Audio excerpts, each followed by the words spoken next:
వసుదేవసుతం దేవం కంసచాణూరమర్దనం దేవకీ పరమానందం కృష్ణం వందే జగద్గురుం. కృష్ణం వందే జగద్గురుం. ఓం శ్రీకృష్ణ పరబ్రహ్మణే నమః. ఈరోజు మనం శ్రీకృష్ణ పరమాత్మకు సంబంధించినటువంటి మరొక విషయాన్ని గుర్తు చేసుకునేటువంటి ప్రయత్నం చేద్దాం. మనం గత వీడియోలో శ్రీకృష్ణ పరమాత్మ వెన్నె ఎందుకు తిన్నాడు అనే విషయాన్ని తెలుసుకున్నాం.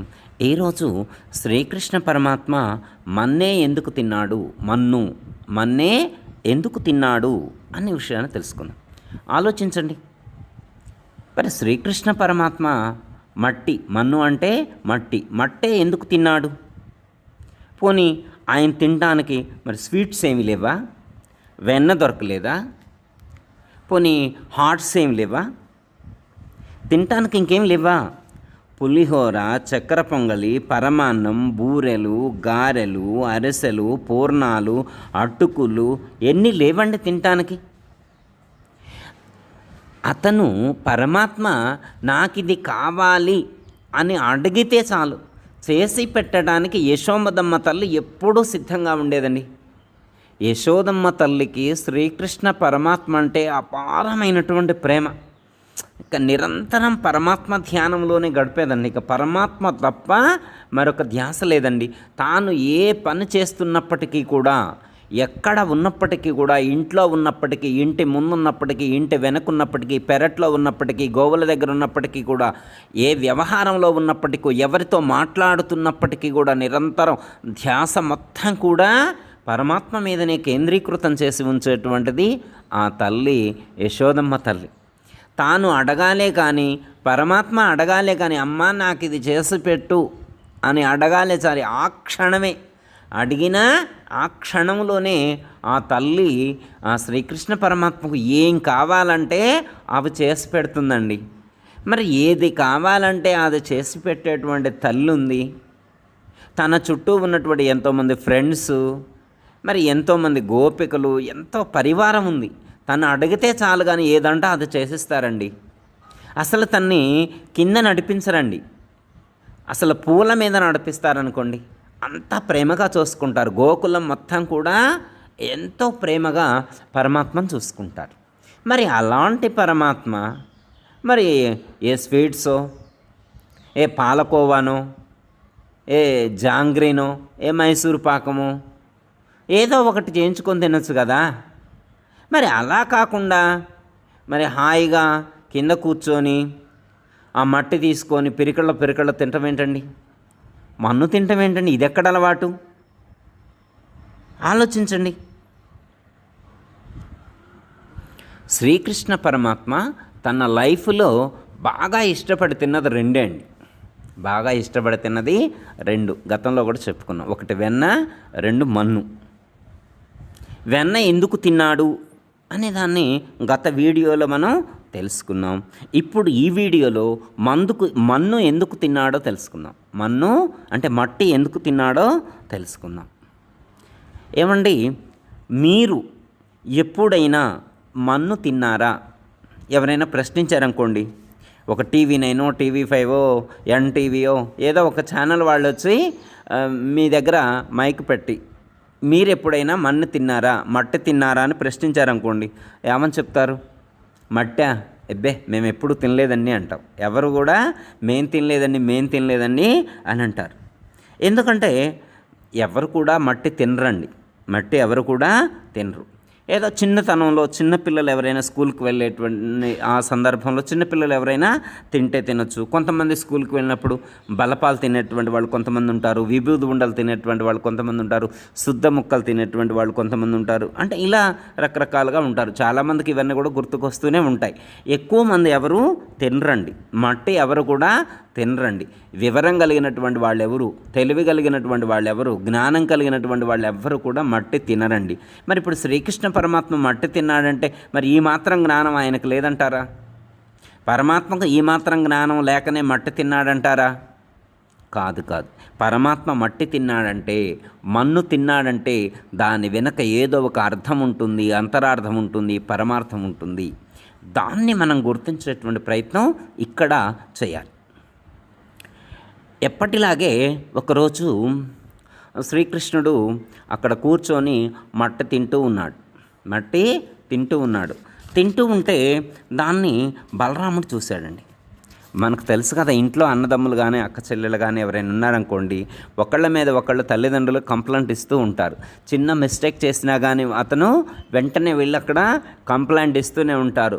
ఆ తప్పు చేశాడు, ఈ తప్పు చేశాడు, వెళ్ళు, వాళ్ళని పట్టుకో, దండించు, మమ్మీ వాళ్ళని దండించు, డాడీ వాళ్ళని దండించు, తమ్ముడు దండించు, లేకపోతే అన్నయ్యని దండించు అని కంప్లైంట్ ఇచ్చుకొని చేస్తూ ఉంటారు కదా. మనం చూస్తూ ఉంటాం. మన ఇంట్లో మన పిల్లలు కానీ మన మనవాళ్ళు మనవరాళ్ళు కానీ ఇట్లా ఒకళ్ళ మీద ఒకళ్ళు కంప్లైంట్ ఇచ్చుకోవడం మనం చూస్తూ ఉంటాం. అలాగే ఈరోజు బలరాముడు కూడా అమ్మ దగ్గరకు వెళ్ళి కంప్లైంట్ ఇస్తాడు. కంప్లైంట్ ఇస్తే యశోదమ్మ తల్లి అడుగుతుంది, నాయనా నువ్వు మన్ను తిన్నావా అని అడుగుతుంది. అప్పుడు శ్రీకృష్ణ పరమాత్మ ఇలా అంటాడు, అమ్మా, మన్ను తినంగా నీ శిశువును, ఆ కుంటిను, ఆ వెర్రిను నమ్మంజూడకు వీరి మాటల్ మదిన్ నన్నీవు గొట్టంగా వీరి మార్గంబు ఘటించి చెప్పెదరు కాదేనిన్ మదీయాస్య గంధం ఆగ్రాణము చేసి నా వచనములు దప్పైనా దండింపవే తల్లి అంటాడు. అంటే అమ్మా, నా మీద వీళ్ళందరూ కంప్లైంట్ చేస్తూ ఉన్నారు కదా, నేను మన్ను తిన్నాను మట్టి తిన్నాను అంటున్నారు కదా, అలా తినడానికి నేనేమైనా శిశువునా, నేనేమైనా చిన్నపిల్లవాడినా, నేనేమైనా కొంటె పిల్లవాడినా, నేనేమైనా కొంటెవాడినా, నేనేమైనా వెర్రివాడినా, నేనేమైనా తెలివి తక్కువ వాడినా కాదు కదా. వాళ్ళ మాటలు నువ్వు నమ్మొద్దమ్మా. ఎవరో నీకు కంప్లైంట్ చేస్తే వాళ్ళ మాటలు నీవు నమ్మొద్దు. ఎందుకంటే కావాలంటే నువ్వు టెస్ట్ చేసుకో, నా నోరు చూడు, ఎంత సువాసన వస్తుందో చూసుకో. వాళ్ళు అంతే చెప్తారు, వాళ్ళ మాటలు నువ్వు నమ్మొద్దు అని చెప్పి పరమాత్మ తల్లికి సముదాయించి చెప్తాడు. అంటే బలరాముడు చెప్పినటువంటి కంప్లైంట్కి ఆ యొక్క యశోదమ్మ తల్లి శ్రీకృష్ణ పరమాత్మని, సరే అయితే ఇందులోనైనా ఒకసారి నీ నోరు తెరిచి చూపెట్టు, చూస్తాను అని చెప్పి అంటుంది. ఈ విషయాన్ని మనకు తెలియజేసేటువంటి పద్యం కూడా ఒకటి ఉంది. దాన్ని ఇప్పుడు మనం ఒకసారి గుర్తు చేసుకోవచ్చు ఈ సందర్భంగా. అమ్మా తమ్ముడు మన్ను తినేను చూడమ్మా అని రామన్న తెలుపగా, అన్నాని చెవి నులిమి యశోద ఏదన్నా నీ నోరు చూపమనగా, చూపితివట నీ నోటను బాపురే 14 భువన భాండంబులా, ఆ రూపము గనిన యశోదకు తాపము నశయించి జన్మధన్యతగాంచెన్ అని చెప్పారు. అమ్మా, తమ్ముడు మన్ను తిన్నాడు అని చెప్పగా యశోదమ్మ తల్లి ఏదన్నా నీ నోరు చూపమనగా, అప్పుడు పరమాత్మ నోరు చూపెట్టాడట. ఆ నోట్లో బాపురే 14 భువన భాండంబులు. అవన్నీ చూసిన యశోదకు, ఆ రూపము గనిన యశోదకు తాపము నశించి జన్మధన్యతగాంచెన్. ఇదండి మనకు పెద్దలు చెప్పింది. అంటే బాలుడైనటువంటి శ్రీకృష్ణ పరమాత్మ మన్ను తిన్నాడని చెప్పి బలరాముడు కంప్లైంట్ చేస్తే యశోదమ్మ తల్లి వెళ్ళి శ్రీకృష్ణ పరమాత్మని, బాలుడైనటువంటి పరమాత్మను నోరు తెరిచి చూపెట్టు అంటే ఆయన నోరు తెరిచాడండి. నోట్లో ఏం కనిపించిందంటే 14 భువన భాండంబులన్నీ కూడా, 14 లోకాలన్నీ కూడా పరమాత్మ యొక్క నోటిలోనే కనిపించాయి.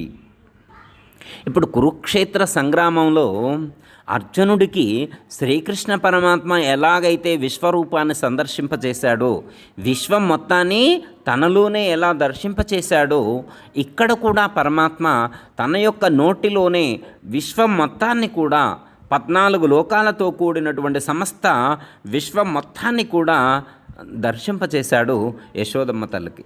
అది పరమాత్మ యొక్క వైశిష్ట్యం, గొప్పదనం. అర్థమైంది కదండి. పరమాత్మ మట్టి తిన్నాడు, మన్ను తిన్నాడు.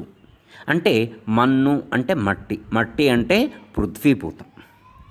పృథ్వీభూతంలో 5 భూతాలు ఉంటాయండి. పృథ్వీభూతం అంటే పంచభూతాల యొక్క సమ్మేళనం. పృథ్వీభూతంలోనే 5 గుణాలు ఉంటాయండి. శబ్దము ఉంటుంది, స్పర్శగుణం ఉంటుంది, రూపగుణం ఉంటుంది, రసగుణం ఉంటుంది, వాసన గుణం ఉంటుంది. శబ్ద, స్పర్శ, రూప, రస, గంధము అనేటువంటి 5 గుణాలతో కూడి ఉన్నటువంటి పృథ్వీ ఏదైతే ఉన్నదో అట్టి పృథ్వీ సమస్త ప్రపంచ సృష్టికి కారణభూతమైనది. పరమాత్మ ఈ ప్రపంచం మొత్తాన్ని కూడా, సమస్త ప్రపంచం మొత్తాన్ని కూడా ఈ మట్టితోటే సృష్టించాడు. ఈ యొక్క పృథ్వీభూతమే మూలమైనటువంటి, ఆధారమైనటువంటి మూలకము, పదార్థము. పరమాత్మ యొక్క సృష్టికి మూలము ఈ యొక్క పృథ్వీభూతం అని చెప్పి మనం చెప్పుకోవచ్చు. అంటే పృథ్వీభూతం అంటే పంచభూతాల సమ్మేళనం. పంచభూతాల సమ్మేళనంతో ఈ యొక్క ప్రపంచం మొత్తం కూడా సృష్టింపబడింది. ఓకే, అర్థమైంది కానీ పృథ్వీభూతంతో ప్రపంచాన్ని పరమాత్మ సృష్టించాడు. ఓకే, బాగానే ఉంది. మరి మన్ను తినటం ఏంటండి? దీని యొక్క అర్థం ఏంటండి? అంటే మన్ను తినటం అంటే పృథ్వీభూతాన్ని తినటం. పృథ్వీభూతాన్ని తినటం అంటే పంచభూతాలను అంటే ప్రపంచాన్ని తినటం. అర్థమైందండి? మట్టిని తినటం అంటే ప్రపంచాన్ని తినటం. అంటే సూటిగా చెప్పుకోవాలంటే ప్రపంచాన్ని తినటం అని మనం అర్థం చేసుకోవాలి. ఇదేంటి గురువుగారు, మీరేదో కొత్తగా చెప్తున్నారు, ఏదో చిన్నప్పుడు బాల్యంలో ఏదో మన్ను తిన్నాళ్లే అనుకుంటే ఏదో ఒక పద్యం పాడుకున్నాం, వదిలేసాం. కానీ ఇప్పుడు మీరు ఇలా అంటున్నారేంటి? ప్రపంచాన్ని ఆయనే తింటున్నాడు అంటున్నారేంటి? చాలా ఆశ్చర్యంగా ఉంది మాకు. అసలు ఏమాత్రం కూడా అర్థం కావట్లేదు. దీన్ని అర్థం చేసుకోవడానికి కొంచెం కూడా ఆ లోపల ఏమీ కూడా పనిచేయట్లేదండి. ప్రపంచాన్ని ఎలా తింటాడు? ప్రపంచాన్ని తినేటువంటి వాడు దేవుడు అవుతాడా? మనం ఏమంటాం? ప్రపంచాన్ని తినేటువంటి వాడిని ఎవరినైనా తిన్నారనుకోండి మనం రాక్షసులు అంటాం. ఓ పశువునో పక్షునో ఏదైనా తిన్నాడనుకోండి రాక్షసులు అంటాం. రాక్షసులు అయితేనే అలాంటి పనులు చేస్తారు. మరి ఇప్పుడు ఈయన దేవుడా రాక్షసుడా? ప్రపంచాన్ని తినడం ఏంటండి? మరి ప్రపంచంలో మనం కూడా ఉంటాం, మనల్ని కూడా తినేస్తాడా? మరి ఈయన దేవుడని ఎలా అంటారండి అని మనకు డౌట్ రావచ్చు. అంటే ప్రపంచాన్ని తినటం అంటే మరి ఒక చోట కూర్చొని లడ్డూలు తిన్నట్టు, పులిహోర తిన్నట్టు, పరమాన్నం తిన్నట్టు, చక్రకేళీలు తిన్నట్టు అలా తినటం అని కాదండి అర్థం. అంటే ప్రపంచాన్ని తినటం అంటే ఏమిటి అంటే ఆయనే ఈశ్వరుడని తెలియచేస్తున్నాడు పరమాత్మ. ఈ ప్రపంచాన్ని తినేటువంటిది అంటే తనలో లయం చేసుకునేటువంటి వాడు అని అర్థం. ఆయనే ఈశ్వరుడని, కాలరూపంలో ఉన్నటువంటి మహాకాలుడు, లయకారుడు ఆయనే ఈ ప్రపంచం మొత్తాన్ని తనలోకి లయం చేసుకుంటున్నాడు అని అర్థం. తనలో నుండి వచ్చినటువంటి విశ్వాన్ని తనలోకే లయం చేసుకున్నటువంటి మహాకాళేశ్వరుడు, మహాకాళి అమ్మవారు అతడే. శ్రీకృష్ణుడు మన్ను తిన్నాడని బలరాముడు తల్లికి చెప్తే మరి వాళ్ళ అమ్మ చెక్ చేసింది కదా, నోరు చూపెట్టమన్నది కదా. నోరు చూపిస్తే మరి శ్రీకృష్ణ పరమాత్మ నోరు తెరిచాడు కదా. ఆ నోట్లో ఏం కనిపించాయి? 14 లోకాలు తనలోనే ఉన్నాయి. చూడండి, తాను ప్రపంచంలో ఉన్నాడు, ప్రపంచం మొత్తం కూడా తనలోనే ఉంది. ఈ కనిపించేటువంటి సమస్త చరాచర జగత్తంతా కూడా పరమాత్మ యొక్క లోపలే ఉంది. మనం దామోదరాయ నమః అంటాం, విశ్వగర్భాయ నమః అంటాం. అంటే ఈ నామాల యొక్క అర్థం అదే. ఈ విశ్వం మొత్తాన్ని కూడా తన యొక్క గర్భమునందు, తన లోపలనే గర్భీకృతమనుచుకున్నటువంటి వాడు పరమాత్మ.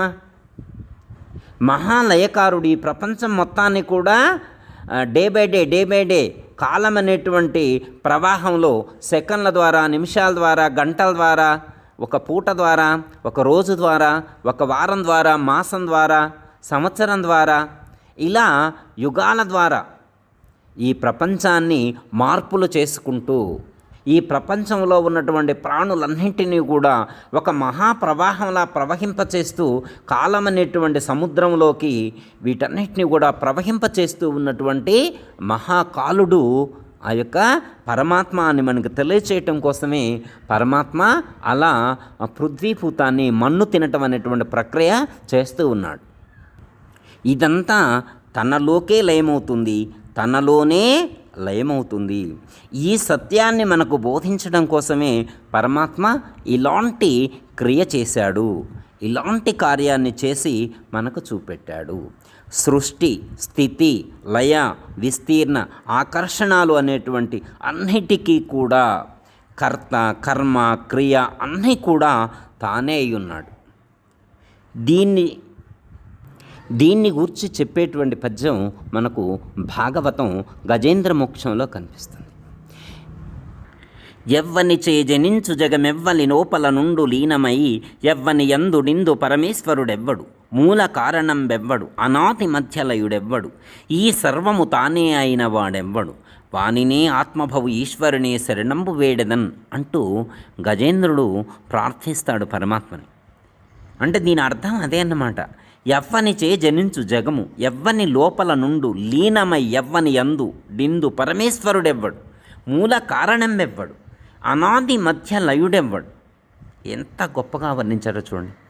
అంటే ఈ ప్రపంచం ఎక్కడి నుంచి పుట్టింది, ఈ ప్రపంచం ఎక్కడుంది, ఎక్కడ పోషింపబడుతూ ఉంది, చివరికి ఎక్కడ లయింపబడుతుంది, ఈ ప్రపంచం మొత్తానికి కారణభూతమైనటువంటి మూల పురుషుడెవడు, మూల తత్వం ఏదయ్యున్నది, అలాంటి మూలమైనటువంటి తత్వం ఏదైతే ఉన్నదో ఆ మూల తత్వమైనటువంటి ఈశ్వరునికి నేను శరణు వేడుకుంటున్నాను అని చెప్పి మనకు గజేంద్ర మోక్షంలో చెప్పడం అనేటువంటిది జరిగింది. మామూలుగా వ్యవహారికంగా చూస్తే మట్టి తినడం అనేటువంటిది చిన్నపిల్లల యొక్క చేష్ట, చిన్నపిల్ల చేష్ట అంటారు. కానీ ఇక్కడ పరమాత్మ మన్ను తిన్నాడంటే దాని వెనుక ఎంతో గొప్ప అర్థం ఉంది. దీని వెనుక ఉన్నటువంటి అర్థం, పరమార్థం ఇవే అన్నమాట. మన్ను తనకన్నా భిన్నం కాదు అని నిరూపించాడు. అట్టి మట్టితోనే ఈ ప్రపంచాన్ని సృష్టించాడు. పరమాత్మ యొక్క సృష్టి అద్భుతం, అమోఘమని చెప్పచ్చు. మనకు పెద్దలు ఎప్పుడు చదువుతూ ఉంటారు. మట్టి బొమ్మను చేసి మాయా ప్రాణము బోసి పొట్టొట్టి భ్రమలాచే ఆటలాడించేవు. మట్టి బొమ్మను చేసి మాయా ప్రాణము పోసి పొట్టొట్టి భ్రమలాచే ఆటలాడించేవు అంటూ మన పెద్దలు చదివేటువంటి వాళ్ళు. అంటే మట్టి బొమ్మను చేసి, మట్టితో ఒక బొమ్మను తయారు చేశాడు. అదే మన యొక్క శరీరము, లేకపోతే మన చుట్టూ ఉన్నటువంటి అందరి శరీరాలు కూడా మట్టి బొమ్మలే. దీంట్లో ప్రాణాన్ని పోస్తాడు మాయ ద్వారా, తన యొక్క మాయ చేత ఇందులో ఒక ప్రాణాన్ని సంధించాడు. అన్ని ఉపాధుల్లో ప్రాణాన్ని సంధించాడు. ఇప్పుడు అన్నీ కదులుతూ ఉన్నాయి. వీటి యందు ఒక మనస్సుని పెట్టి కొన్ని బంధుత్వాలను ఏర్పాటు చేశారు. తల్లి, తండ్రి, అక్క, చెల్లి, అన్న, తమ్ముడు ఇలాంటి అనేకమైనటువంటి బంధాలను ఏర్పాటు చేశాడు. అనేకమైనటువంటి భ్రాంతులను కల్పించాడు. ఇక ఈ భ్రాంతులతోటే మనల్ని ఆట ఆడిస్తూ ఉన్నాడు. ఒట్టొట్టి భ్రమలాచే ఆటలాడించేవు. ఒట్టొట్టి భ్రమలతో ఇవన్నీ కూడా ఎంతో కాలం ఉండేటువంటివి కాదు. ఈ శరీరాన్ని విడిచిపెట్టిపోగానే ఈ ఆట ముగిసిపోతుంది. ఈ శరీరంలో ఉన్నటువంటి జీవుడు ఎప్పుడైతే ఈ శరీరం నుండి నిష్క్రమిస్తాడో అప్పుడే మన ఆట ముగిసిపోతుంది. అంతే కదండి, ఇంకెప్పటి వరకు ఉంటుంది? ఈ ఆట ముగిసిపోతుంది. అప్పుడు ఈ శరీరం ఎక్కడి నుంచి అయితే వచ్చిందో అక్కడే లయమవుతుంది. అర్థమైందండి? దీన్ని పంచభూతాల్లో లయం చేస్తాం. పృథ్వీభూతం అంటే ఏంటి? పంచభూతాల యొక్క సమ్మేళనం. ఇది మట్టిలో కలిసిపోతుంది. పోనీ అగ్నిలో కాల్చామనుకోండి, ఆ అగ్నిలో కాల్చబడినటువంటి ఆ బూడిద కూడా మట్టిలో కలిసిపోతుంది. అంటే పరమాత్మలో లయమైపోతుంది అని అర్థం. పరమాత్మలో లయమవుతుంది అనేటువంటి ప్రక్రియను మనకు అర్థం కావటం కోసం పరమాత్మ ఆ మట్టిని తిని చూపెట్టాడు. అంటే ఈ మట్టి తనలోకి ఎలా లయమైపోతుందో, తనలోకి ఎలా తీసుకుంటున్నాడో అలాగే ఈ ప్రపంచం మొత్తాన్ని తనలోకి తీసుకుంటూ ఉన్నాడు. అంటే నీ యొక్క ఆయువు కరిగిపోతూ ఉంది, నీ యొక్క ఆయువు తరిగిపోతూ ఉంది, నీవు మృత్యువుకు దగ్గరవుతూ ఉన్నావు. కాబట్టి జాగ్రత్త, మేలుకో, ఇప్పుడే ఈ క్షణమే ఆధ్యాత్మిక మార్గంలో ప్రవేశించు, చక్కటి సద్గురువుని ఎన్నుకో, చక్కటి ఆధ్యాత్మిక మార్గంలో సద్గ్రంథాలను పఠించి సత్సంగాలు చేసి సత్యాన్ని గ్రహించి అసత్యమైనటువంటి దేహాది ప్రపంచాన్ని విడిచిపెట్టి సత్యమైనటువంటి పరమాత్మ మార్గంలో ముందుకు వెళ్ళి ఆ స్థితిలో నీవు నిలిచి ఉండు, మోక్ష సౌధాన్ని చేరుకొని ఉండు. మట్టి స్వరూపమైనటువంటి ఈ యొక్క దేహ భ్రాంతిని విడిచిపెట్టు అని మనకు తెలియచేయటం కోసం శ్రీకృష్ణ పరమాత్మ ఆ మట్టిని తిని మనకు చూపెట్టాడు, మన్నును తిని చూపెట్టాడు. మన్ను తిన్నాడు అంటే అర్థం తను ఈ ప్రపంచం మొత్తాన్ని కూడా తనలోకే లయం చేసుకునేటువంటి లయకారుడు, ఈశ్వరుడు, మహాకాళీశ్వరుడు, మహాకాళీ స్వరూపం అని చెప్పి మనం అర్థం చేసుకోవాలి. అలాంటి అర్థాన్ని తెలియచేసేటువంటి ప్రక్రియ శ్రీకృష్ణ పరమాత్మ మన్ను తినటంలో దాగి ఉంది అని చెప్పి మనం గుర్తించవచ్చు. జయ అతుల సద్గురు ప్రభు మహారాజుకు జై.